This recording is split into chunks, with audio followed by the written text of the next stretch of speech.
Hello and welcome back to the Foundation Presents. My name is Mike Schramm. I'm your host and a board member of the Foundation for West Hartford Public Schools.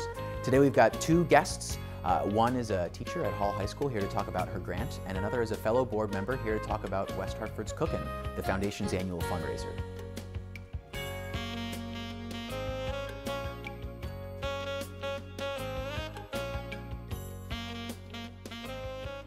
And now I'd like to welcome on Jessica Palliardi, history teacher at Hall High School. Jessica, can you tell me a bit about your grant? Yes, so my grant is an inside look at the prison system, meeting the women of York Correctional Institution. And I take my sociology students to York Correctional Facility down in Niantic, Connecticut.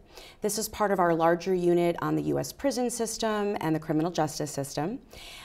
We go down to the prison and we actually meet with a panel of prisoners who, you know, York Correctional, no matter what crime a woman in Connecticut has committed, if it's a state crime, all women go to York Correctional. So when we meet with the panel, some women are there for minor crimes, others are there for something as serious as first-degree murder. So we do meet with the prisoners, and the prisoners actually tell us their life story. They tell us what their childhood was like. They tell us what they've been through in their lives, and then what led them to actually commit the crime that they did. And then they tell us what they've actually experienced in prison and why they tell us their stories. And usually it's to try to deter our students from ever drinking under the influence or getting wrapped up in a dangerous relationship that can then lead to criminal behavior. So well, that's one portion of the trip, is meeting with the prisoners. We also get a full tour of the prison, and that ranges from going to the solitary confinement or segregation units where certain prisoners who cannot live with the general population are housed. We also see the mental health ward.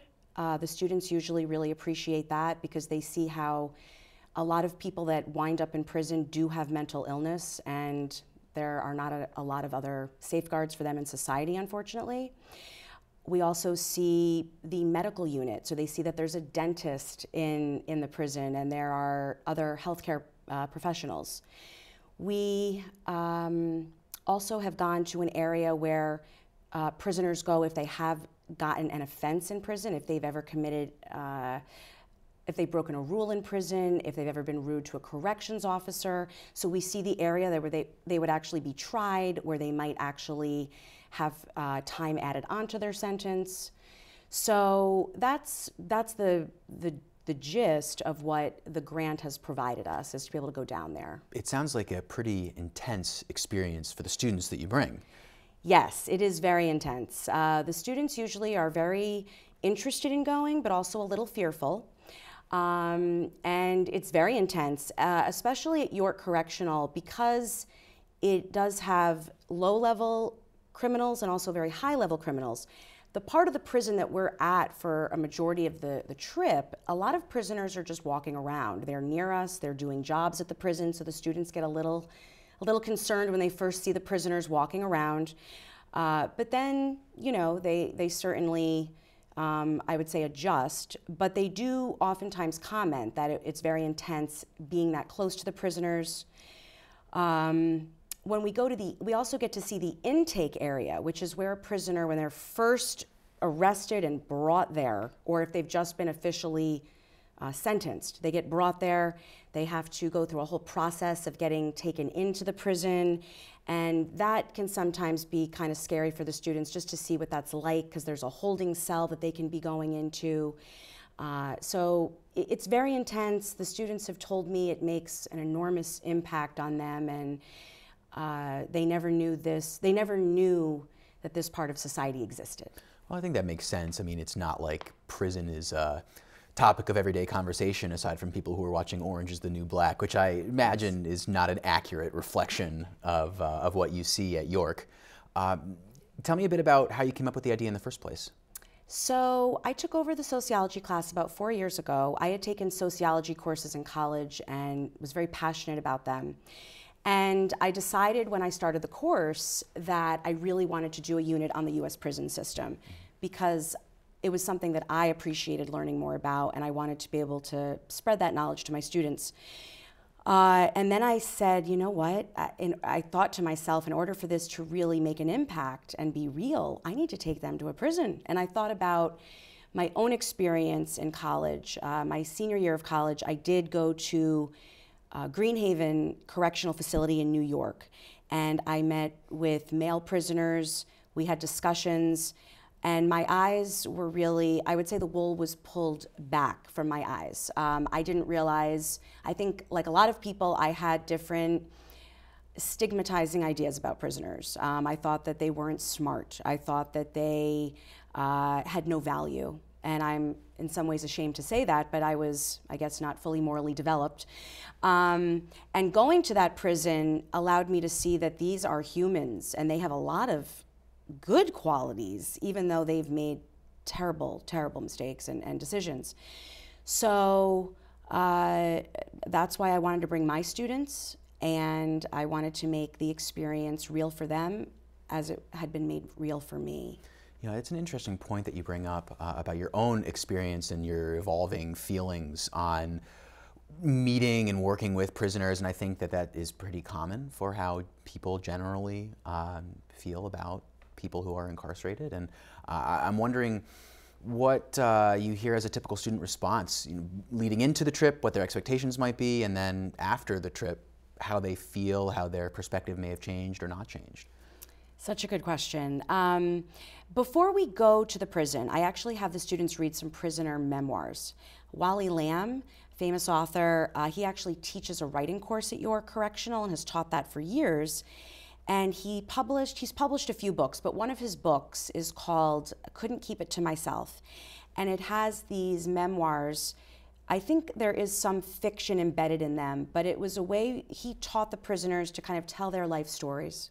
Some talk about what their life was like before prison, some focus on their lives in prison. So I do have students read those so they get a sense of what some of these people have been through. I think a lot of their lives are very different than the typical student in West Hartford and what they've been through. And those stories already make an impact on the students. They'll say, I'm viewing prisoners differently. I had no idea people could go through things like this, you know, whether it is getting initiated into a gang when you're 14, or dealing with a lot of abuse in your home and having a parent leave the family, things like that. So then sometimes I think there is still some stigma. They still feel stigma. Usually after we come back from the prison, the students say, they're like, this was the most impactful experience of my life. I can't believe people have gone through things like that. They tend to really want to talk about the stories of the panelists that we've met with. And I think they start to see that depending on, and I think it does come down to luck. Depending on what family you have the luck or not the luck being born into, your life may go down a very different path. We also learn from talking to the prisoners that many of them took plea deals. Many of them had public defenders. They couldn't afford private attorneys. And so the students begin to see that wealth plays a role in how the dice is rolled for you in the criminal justice system. Yeah, I imagine this is it touches on a lot of hot button issues, certainly what wealth and privilege can provide or help a person avoid, but also just general criminal justice issues, like criminal justice reform. That's certainly a hot topic today. I'm wondering if conversations like that continue afterward. Yes, we actually talk a lot about private prisons versus state prisons. So the students learn, a lot of them have no idea that there are hundreds of prisons throughout the United States that are owned by private corporations. They are for-profit prisons. So they make more money the more beds that are filled. And then we start getting into some of the issues of racial disparity in prisons. Why is 1 in 7 African American males ages 18 to 30 in prison? And when we start looking at Caucasian men or men of other races, it's not as high. Indigenous men also they're very highly represented through mass incarceration. So we also do units on race, racial bias, and we start to look at all of that. We look at the war on drugs and how that started locking up a lot of people in certain communities versus people in other communities were not locked up for similar crimes. So yes, we look at all of that. Students actually do research presentations after our trip where they get to focus in on an issue they're really interested in. Some have looked at pregnant women in prison, others have focused on solitary confinement, mental health treatment, so using food as punishment in prison. So they really start looking at so many different human rights issues in the prison system. You know, it's interesting how this seems like it's almost a gateway into exploring many different academic pursuits that explore the problems in society today, whether those are built in purposefully or not. Unfortunately, we'll have to wait for another day as we're running a little short on time here. Last question, I'd love to ask you if you could say one thing to the donors who support the foundation, what would it be? I would say thank you, thank you, thank you. From the named grants that I've gotten, it has revolutionized this trip. It has taken away all economic barriers. So for students who could not afford to go on the trip otherwise, they are able to go. The foundation has made it so that, you know, even just the planning of it. I focus on the trip now, I focus on the logistics and the experience for the students versus all of the money collection that can then take away from the planning of the actual trip and the experience for the students. Also, with going to York, they only allow 15 students to go at a time. A bus can cost as much as $900 for a day. So the foundation, I just want to say thank you. I have tremendous gratitude. They have opened up this opportunity to hundreds of students, and I can't say enough positive things about the foundation. Well, Jessica, thank you so much for your time. I appreciate it. Thank you. And now I'd like to welcome on Dina Sandberg-Shefsky, who is a fellow member of the board and the chair of West Hartford's Cookin. Dina, can you tell me a bit about what West Hartford's Cookin is? West Hartford's Cookin is our annual event. We raise usually between $50,000 and $70,000 at the event. We invite celebrity chefs from our community. They include our principals, our town councilors, Board of Education members, local state representatives, and they provide the food for our guests to enjoy. And we have a live and silent auction to help raise funds. And the majority of the money that we raise at the event is the money that we raise to award grants the following year. So this accounts for, what, 80–90% of the dollars that we raise in a given year? Last year, I believe we raised about $60,000 at the event, and we awarded about $100,000 in grants. So It's a significant portion of our fundraising. In addition to the silent and live auction items, we have a Raise the Paddle, where people will have the opportunity to just make a donation, and we also have sponsors who sponsor the event that help defray the cost. So tell me a bit about how you got involved with the foundation and then how you came to chair Cookin this year. So I got involved in the foundation when my oldest child was a student at Norfolk. I volunteered for the PTO to be the foundation's rep. Each PTO has a rep to the foundation. And when I called and said, what do I do? They said, oh, you're on our committee for our annual event. And I happened to know the chair that year. And so she and I sat down and I said, what can I do to help you? What skill set of mine can you use? And we kind of came up with, each PTO is asked to make a monetary donation towards the event, which we use to buy gift cards, which we then auction off. And so I became the PTO chair, and I was responsible for contacting all the PTOs and saying, it's that time of year again, please send us your $100. And in doing that, I was able to kind of connect with the other PTOs and get a little bit involved with the foundation.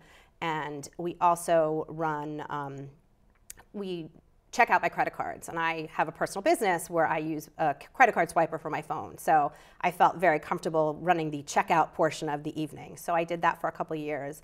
And last year we went to an online bidding system. So instead of having to write down your silent auction bids, you bid on your phone. And that was going to also automate our check-in program. So I stepped in as the check-in chair last year, and I was invited to be a grant reader for last year for the 2018, 2019 grants, and then invited to serve on the board this year, which I'm very excited about because it's a nice way. I have children in 2 different schools, so it's a nice way to be involved in both schools and really get a sense of what goes on around town, because I think there's a lot of ideas that our teachers can learn from each other, and the foundation provides a really great opportunity for that. So you've been involved in Cookin then for a number of years. And, about 5. And it seems like there's, it's something different happening every year. So tell me a bit about what is new and different for Cookin this year. So we our theme this year is called Growing Connections, and one of the things that we are going to be doing is we are going to be highlighting the connection that the foundation has to both the K through 12 schools in town and our post-secondary program, which is for 18 to 21-year-olds. Last year, the foundation purchased a share of a greenhouse at our farm, and that greenhouse is used by our post-secondary students who are involved in a culinary training program through kitchens at the American School for the Deaf and in an agro-business program at our farm. So it was a really, really nice way for us to connect cooking, which is what all of our celebrity chefs do, and to highlight some culinary programs that we have going on within our own school. Last year and this year again, we will have high school students from the high schools that have culinary programs, and we will have students from the post-secondary program also highlighted at the event. So you will see those students on the stage this year, so that we can really bring attention to them. But we're really proud of this this partnership, and our honorary chairs are Andy Morrow, and who is an assistant superintendent, and Gretchen Nelson, who is the director of pupil services. So it's a nice way to bring that together. So tell me a bit about the post-secondary program you're talking about. I only learned of this recently. I think not many of our audience members would know what this program is and the good work that it does. So in our school district, as in many school districts, students with special needs graduate at 18, but they continue on in a program run by the district until they are 21. So we tend to put them through things that can kind of train them for jobs, certain kinds of job training, and this is the culinary program is to help them learning how to cook, how to serve, how to grow in the greenhouse, and it's a population that is often underserved and really needs the support and some life skills as well as some professional skills, so that when they do turn 21, they might have the opportunity to go out and get some kind of job. Well, it sounds like extremely important. It's exciting. It's exciting. So, it's nice, I think, to see that we as a foundation are not just supporting our K through 12 schools. We are recognizing all of the students within the district, and those are that our students do go up until age 21. So I'm excited to be a part of that. As a parent who's gone through the special needs system a little bit, it's nice to see that we can recognize that all of our students need support. You know, I think that's so important. We as a foundation, we try to distribute our grants such that they're touching as many students as possible. But that often includes students who are underserved or underrepresented. And I think this is a classic example of a group of students who, again, most people in our audience would not be aware are still students in the West Hartford public school system.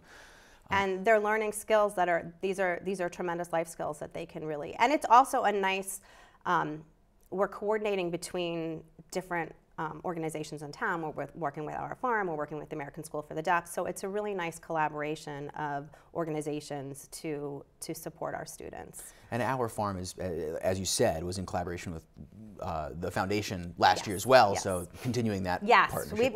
We've had a number of grants that have taken our students to our farm. I know some of our pre-K students had the opportunity to do that for a couple of years. And Beth Bai, who is involved in our farm, has often been a celebrity chef at the event. So we hope to see her again. So if folks are interested in learning more about Cookin, purchasing tickets. So our tickets are already available on sale. There is a link on our website, which is the Foundation for West Hartford Public Schools.org. It's FWHPS.org. You can click to buy tickets. If you choose to buy a ticket before February 15th and use the code Early Access in the promo code section, you will save $10. So tickets will be $60, but they will be $50 until the end of February 15th. We have already sold, I think, about 50 tickets, which is exciting for us because we've never launched tickets prior to our invitations going in the mail. Our invitations are being stuffed in a couple weeks. So this is what it looks like. We're growing our connections. Okay, so folks should keep their eyes peeled for their mail. Yes, they absolutely should. And it will also be, the other thing that we do at the event, like I said, we do have sponsors that are at the event. So you will have the opportunity that night to either purchase a live or silent raffle, live or silent auction item. We also do raffle off. Bridgewater Chocolate is one of our sponsors, and they donate boxes of chocolate that we sell for $20 a box, and you also have the opportunity to win a gift card if you're the lucky box that's turned. I imagine there's not much difficulty There in is selling not much the chocolate. difficulty selling the chocolate. So that's a really nice gift that Bridgewater Chocolate gives us every year so that we are able to enhance our fundraising dollars. You know, the thing that struck me about going to Cookin now for several years is how many members of the West Hartford community are represented there, and how much people in West Hartford care about the school system. I think it's one of the defining features that make this a really great town, but seeing all those people in that room is special. We have a residency of 60,000 people, and 10,000 of them are children and are in our schools. So it's a pretty significant population, and the foundation is one way that we can really touch all of our schools. And we have a wide range of donors, people who just think it's a good idea to support, parents who are involved, teachers who are involved. Some of our teachers come to our event and they are some of our highest bidders, and they are so appreciative from the grants that they receive. We call it like a neighborhood block party. It's just a fun evening to see people you may not see. It's a wide age range. We're really trying these days to engage our younger parents because chances are, if your child goes through the West Hartford school system, they will be touched by a grant at some point in time. It might be a resident artist coming in, it might be a field trip that your child is able to take, it might be a speaker coming in. There are so many things. It could be hardware or software that we purchase for the classroom. There are so many ways that the foundation touches our students that this is a nice way to support it. You know, I completely agree. I think it would be almost impossible for a student to go through the West Hartford Public School System without being touched by the foundation in some way. And again, it's nice to see the community of support behind the foundation itself. And you know, I want to make sure we actually say the date of the event. Yes, it is March 30th. March 30th. From 6:30 to 9 at Town Hall. Okay, audience members, block your calendars. March 30th, 6:30 to 9 o'clock, Town Hall. Tina, thank you so much for your time. I really appreciate it. Well, folks, thank you so much for tuning in again. As always, if you're interested in learning about anything that was discussed on today's program, please visit fwhps.org.